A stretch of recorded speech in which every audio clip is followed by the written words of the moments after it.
Did you guys ever have like, because it's so funny because I'm from Phoenix, right? Yeah. So for us, like MC Magic was that motherfucker, you know what I mean? Yeah. And shout out to Magic, and he's still doing hundreds of shows a year, killing it.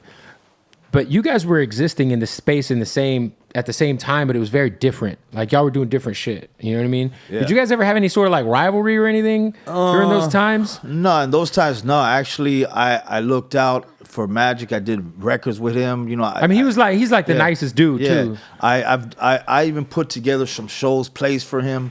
So he's always showed love back. He's always been a genuine dude.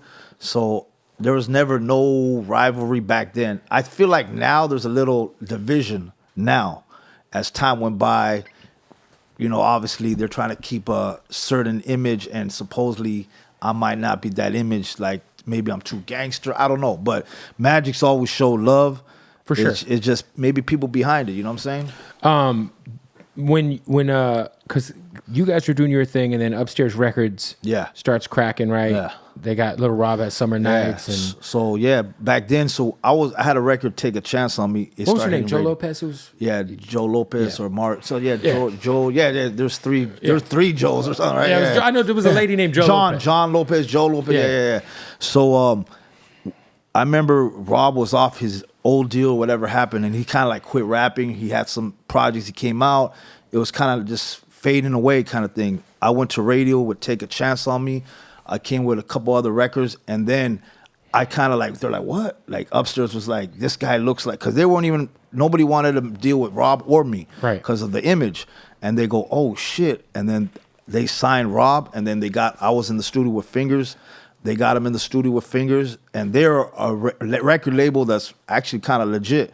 So they knew how to work radio, I guess, from the radio thing. So she's like, if this guy can get play and he's hitting numbers, Rob's was there. Capone-E, Rob were like the names in those days, right? For sure. You guys are like the fucking Tupac and Jay-Z at the Chicano rap shit. And Rob was kind of like before me, so he was always that guy that everybody was like, Rob. For sure. It was about to fall off, and boom, he signed him.